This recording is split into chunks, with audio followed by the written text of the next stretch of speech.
Thank you, Mr. Gatare, the CEO of Rwanda Development Board. Never shy of sharing statistics. We do love you for that, and for your inspiring words, and for welcoming everyone here who is already a collaborator or could be a future collaborator with KIC, or in general, all the many projects that are happening at the Rwandan government.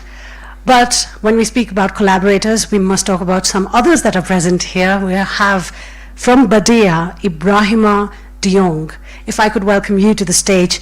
He is the special representative to the president of H.E, and welcome you to the stage to please share with us the nature of your involvement and friendship relationship with KIC. Thank you. Thank you very much, Mr. Moderator, or Mrs. Moderator, and Honorable Prime Minister, ministers from the government, distinguished guests. Let me express the gratitude of H.E for being associated in this cutting-edge project in the beautiful city of Kigali.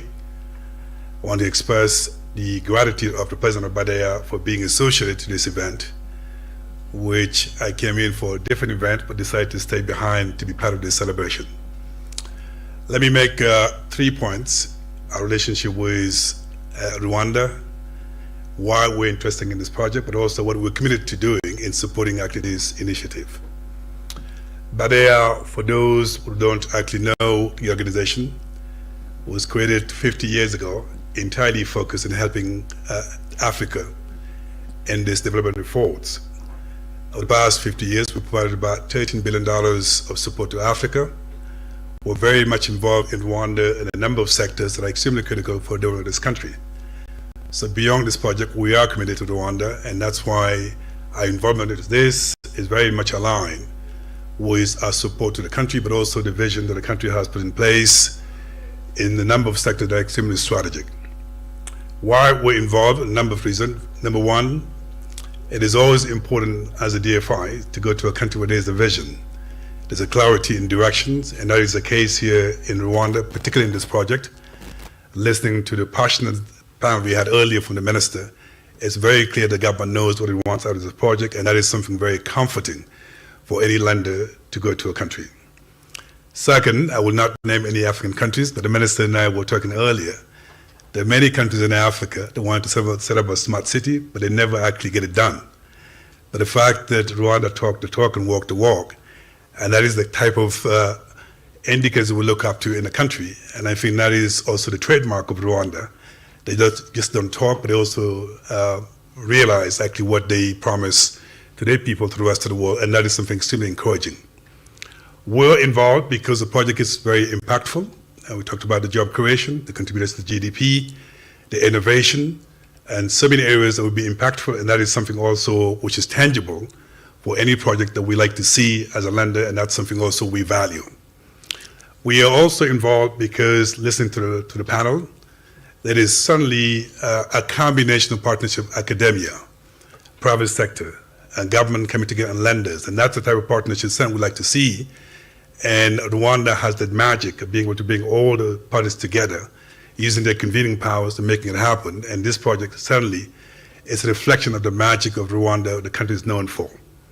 We're interested beyond just Rwanda, as H.E, beyond just Rwanda. The rest of Africa is paying attention to what you're doing here.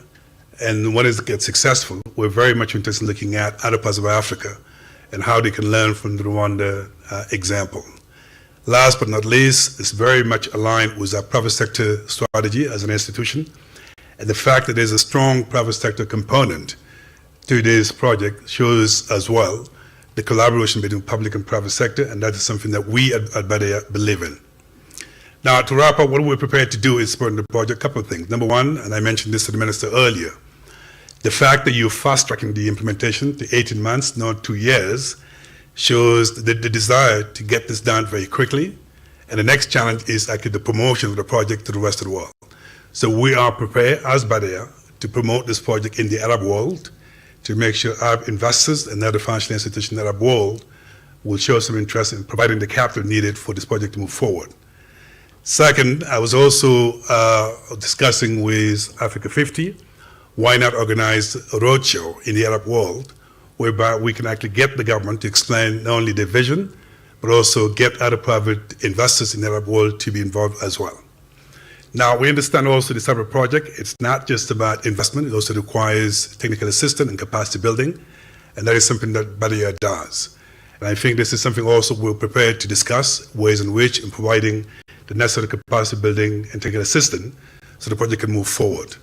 Now, I'm not going to use make Rwanda great again, but I would say make Rwanda greater than what it has been in so many sectors and cutting edge. So the rest of Africa is paying attention and will be there to support Rwanda under the leadership of His Excellency Paul Kagame. So we are absolutely on board for the next step in making sure this project not only become a reality, but be impactful and make a difference in the lives of Rwandese, but also in the businesses in this country. So thank you for assisting us in this initiative. Thank you.